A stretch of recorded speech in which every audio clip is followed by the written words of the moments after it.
Hi friends, இன்றைக்கி நம்ம சேனலில் ஒரு சூப்பரான ரெசிபி தான் பார்க்க போகிறோம். தேங்காய் திரட்டுப்பால் ரெசிபி. அதுக்கு முதல்ல ஒரு வானல் நல்லா சூடு பண்ணியிருக்கோங்க. இல்லை ஒரு 2 ஸ்பூன் பாசி பருப்பு சேர்த்துக்கோங்க. இதை நல்லா பொன்னிறமாக வறுக்கு.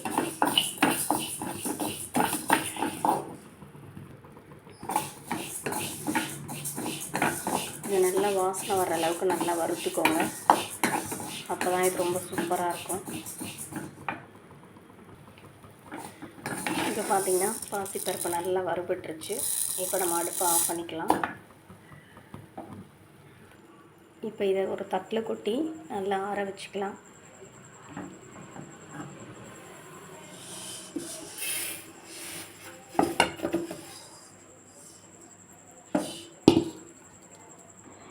இப்போ நம்ம இந்த ரெசிபி செய்கிறதுக்கு தேவையான ஒரு அரை மூடி தேங்காவை எடுத்து நான் இந்த மாதிரி பல்லெல்லாம் உடச்சி வச்சுருக்கேன். அது கூட நம்ம வறுத்து வச்சுக்க இந்த பாசிப்பருப்பையும் நம்ம அது கூட சேர்த்துக்கலாம். அடுத்ததாக நம்ம ஒரு அரை கப்பு வெல்லம் எடுத்து வச்சுருக்கோம். இந்த வெல்லத்தை நான் அந்த தேங்காவோடு போட்டு அரைக்க போகிறேன். அதனால் கொஞ்சம் பெருசாக இருந்தால் கூட பரவாயில்ல. அதனால் நான் இது ஒரு அரை கப் அளவுக்கு வெல்லம் எடுத்து வச்சுருக்கேன். இந்த ரெசிபிக்கு நீங்கள் சர்க்கரை கூட போட்டுக்கலாம். உங்களுக்கு எது விருப்பமோ நீங்கள் அதை செய்யலாம். அடுத்ததாக பார்த்திங்கன்னா ஒரு முந்திரி பருப்பு கொஞ்சம் ஒரு 50 கிராம் அளவுக்கு எடுத்து வச்சுருக்கேன். இது முந்திரி நிறைய போட்டால் ரொம்ப நல்லாயிருக்கும். அதுக்கப்புறம் தேங்காவை சின்ன சின்ன துண்டுகளாக கட் பண்ணி வச்சுருக்கேன். இதையும் நெய்யில் வறுத்துட்டு போடும்போது ரொம்பவே சூப்பராக இருக்கும். இப்போ நம்ம மிக்சியில் இந்த வெல்லத்தை போட்டுடலாம்.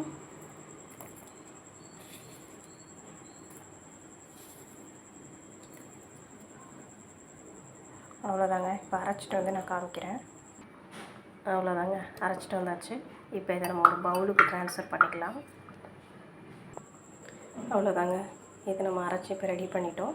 இதில் சும்மா ஒரு 1/4 டீஸ்பூன் அளவுக்கு ஏலக்காய் பவுடர் நான் போட்டுறேன்.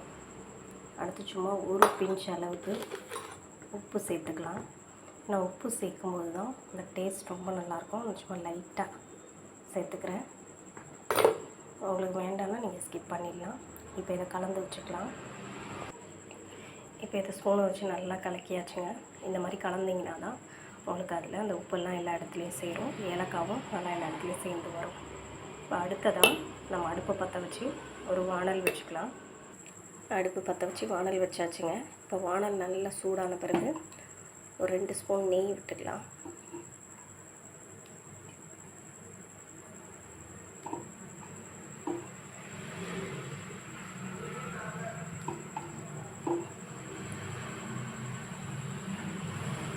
நெய் உங்கள் விருப்பம் தான், எவ்வளோ தேவையோ நீங்கள் விட்டுக்கலாம். இப்போ நெய் நல்லா சூடாகட்டும்.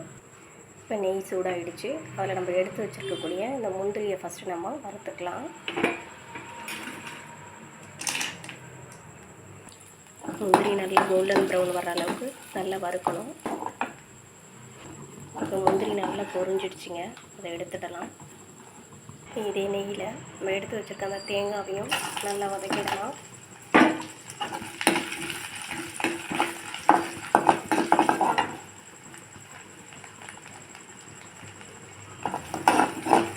தேங்காய் நல்லா கடிப்படும்போது க்ரன்ச்சியாக சூப்பராக இருக்குங்க இந்த ஸ்வீட் ரெசிபி. இந்த தேங்காய் நல்லா ஓரளவுக்கு வறுபட்டுருச்சு. இந்த ஸ்டேஜில் நம்ம அரைச்சி வச்சுருக்க விழுதை இதுக்குள்ளே ஊற்றிக்கலாம்.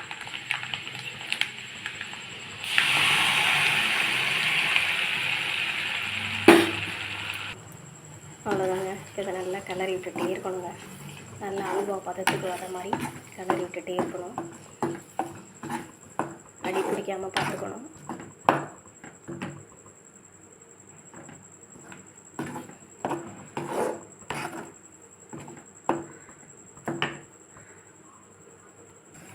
இப்போ பார்த்திங்கன்னா நல்லா வெந்து அழகாக இது மாதிரி திரண்டு பாருங்கள். அல்வா பதத்துக்கு வருது. வானலில் ஊற்றாமல் இந்த நேரத்தில் நம்ம வறுத்து வச்சுருக்க முந்திரியை போட்டுக்கலாம்.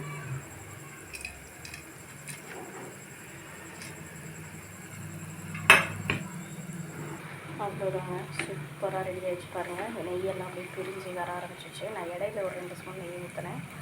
அதை நான் காமிக்கிறேன் பாருங்கள். சூப்பராக இருக்குது. இப்போ நம்ம இதை சர்வ் பண்ணிக்கலாம்.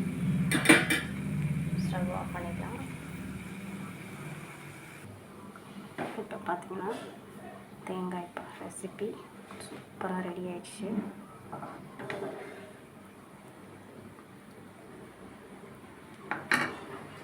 ரொம்பவே சூப்பராக இருக்குங்க. பார்க்க ரொம்ப டெம்டிங்காக ரொம்ப அருமையாக இருக்குது பாருங்கள். டேஸ்ட் பண்ணால் சூப்பராக இருக்கும். நீங்களும் இந்த வீட்டில் ட்ரை பண்ணி பார்த்துட்டு எப்படி இருந்துச்சுன்னு சொல்லுங்கள். தேங்க்யூ ஃபார் வாட்சிங்.